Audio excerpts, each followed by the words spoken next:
Delhi Singhu border ਤੇ ਨਿਹੰਗ ਸਿੰਘ ਵੱਲੋਂ ਹੱਥ ਅਤੇ ਲੱਤ ਵੱਢ ਕੇ ਕਤਲ ਕਰ ਦੇਣ ਮਾਮਲੇ 'ਚ ਜ਼ਿਲ੍ਹਾ ਤਰਨਤਾਰਨ ਦੇ ਪਿੰਡ ਚੀਮਾ ਕਲਾਂ ਦੇ ਲੋਕ ਲਖਵੀਰ ਸਿੰਘ ਦੇ ਹੱਕ ਵਿੱਚ ਖੜੇ ਹੋਏ ਨੇ। ਲੋਕਾਂ ਦਾ ਕਹਿਣਾ ਹੈ ਕਿ ਲਖਵੀਰ ਸਿੰਘ ਨਸ਼ਾ ਕਰਨ ਦਾ ਜ਼ਰੂਰ ਆਦੀ ਸੀ, ਪਰ ਉਹ ਗੁਰੂ ਗ੍ਰੰਥ ਸਾਹਿਬ ਦੀ ਬੇਅਦਬੀ ਨਹੀਂ ਕਰ ਸਕਦਾ। ਲਖਵੀਰ ਸਿੰਘ ਦੀ ਧਰਮ ਪਤਨੀ ਅੱਜ ਤੋਂ 7 ਸਾਲ ਪਹਿਲਾਂ ਉਸ ਨੂੰ ਛੱਡ ਕੇ ਆਪਣੇ ਬੱਚਿਆਂ ਨਾਲ ਚਲੀ ਗਈ ਸੀ। ਦੱਸਦੇ ਕਿ ਲਖਵੀਰ ਸਿੰਘ ਦੀਆਂ 3 ਲੜਕੀਆਂ ਨੇ, ਜਿਨ੍ਹਾਂ ਵਿੱਚ ਇੱਕ ਦੀ ਉਮਰ 5 ਸਾਲ ਤੇ ਇੱਕ 7 ਸਾਲ ਅਤੇ 10 ਸਾਲ ਦੀ ਹੈ। ਪਿੰਡ ਵਾਸੀਆਂ ਦਾ ਕਹਿਣਾ ਹੈ ਕਿ ਲਖਵੀਰ ਸਿੰਘ ਉਰਫ ਟੀਟਾ ਪਿਛਲੇ ਸ਼ੁੱਕਰਵਾਰ ਤੋਂ ਹੀ ਇਥੋਂ ਦਿੱਲੀ ਗਿਆ ਹੋਇਆ ਹੈ। ਪਿਛਲੇ ਸ਼ੁੱਕਰਵਾਰ ਨੂੰ ਘਰ ਤੋਂ ਚਲਾ ਗਿਆ ਸੀ। ਜਿਹੜਾ ਮੁੰਡਾ ਦਿੱਲੀ ਵਿੱਚ ਜਿੱਦਾਂ ਮੁੰਡੇ ਦਾ ਹੱਥ ਵੱਢਿਆ ਤੁਹਾਡੇ ਪਿੰਡ ਦਾ ਸੀ? ਹਾਂਜੀ, ਇੱਥੇ ਲਾਗੇ ਤੇ ਰਹਿਣ ਵਾਲਾ ਸੀ ਤੇ ਪਰ ਮੁੰਡਾ ਬਹੁਤ ਸ਼ਰੀਫ ਸੀ। ਨਸ਼ਾ ਪਤਾ ਕਰਦਾ ਸੀ ਕੋਈ? ਨਸ਼ਾ ਪਤਾ ਤੇ ਕਿਤੇ ਕਰਦਾ ਹੋਊਗਾ ਥੋੜਾ ਬਹੁਤਾ ਤਕਰੀਬਨ, ਬਾਕੀ ਇਹੋ ਜੀ ਗੱਲ ਨਹੀਂ। 3 ਬੇਟੀਆਂ ਉਹਦੀਆਂ ਤੇ ਬਾਕੀ ਇੱਥੇ ਆਂਢ ਗੁਆਂਢ ਕਦੀ ਕਿਸੇ ਨਾਲ ਬੁਰਾ ਨਹੀਂ ਸੀ ਕੀਤਾ ਉਹਨੇ ਮੁੰਡੇ ਨੇ। ਬਹੁਤ ਭਲਾ ਮੁੰਡਾ ਸੀ। ਤੁਹਾਨੂੰ ਲੱਗਦਾ ਗੁਰੂ ਗ੍ਰੰਥ ਸਾਹਿਬ ਦੀ ਬੇਅਦਬੀ ਕਰ ਸਕਦਾ? ਲੱਗਦਾ ਨਹੀਂ, ਹੁਣ ਇੱਥੇ ਉੱਥੇ ਹੀ ਕਹੀ ਜਾਂਦੇ, ਹੁਣ ਕੀ ਪਤਾ।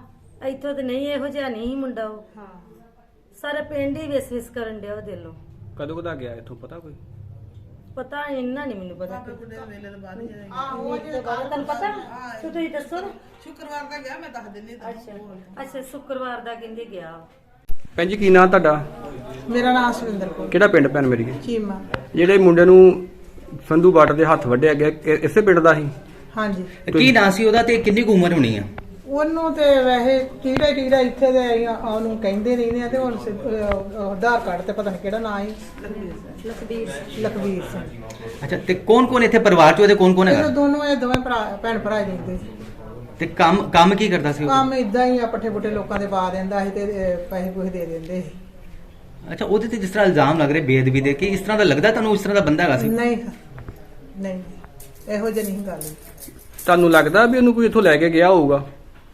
ਵੀ ਵੀਰੇ ਹੁਣ ਇਹ ਗੱਲ ਦਾ ਨਹੀਂ ਜੋ ਪਤਾ ਵੀ ਕਿੰਨੇ ਉਹਨੂੰ ਖੜਿਆ, ਕੀ ਇਹ ਗੱਲ ਬਣੀ ਤੇ ਕੀ ਨਹੀਂ। ਹੁਣ ਆਪਾਂ ਨੂੰ ਤੇ ਪਤਾ ਨਹੀਂ ਇਹਨਾਂ। ਤੇ ਸ਼ਾਮਾਂ ਨੂੰ ਆ ਜਾਂਦਾ ਹੀ ਰੱਜ ਕੇ ਤੇ ਆਵੇ ਬਿਸਤਰਾ ਜਿਹੜਾ ਥਾਂ ਲੰਮਕੇ ਆ ਦਾ ਥਾਂ ਅਣ ਕੇ ਸੌਂ ਜਾਂਦਾ ਹੁੰਦਾ। ਕਈ ਵਾਰ ਏਦਾਂ ਮੈਂ ਦੁੱਧ ਲੈ ਕੇ ਲੰਘਣਾ, ਭੁੰਜੇ ਪਿਆ ਹੁੰਦਾ ਹੈ। ਪੜਿਆ ਲਿਖਿਆ?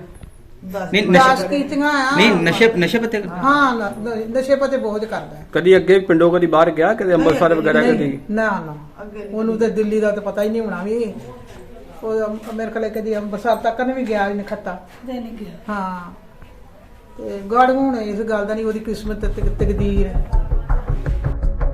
ਤਰਨਤਾਰਨ ਤੋਂ ਬਲਜੀਤ ਸਿੰਘ, ਇੰਡੋਸ ਟੀਵੀ, ਆਸਟ੍ਰੇਲੀਆ।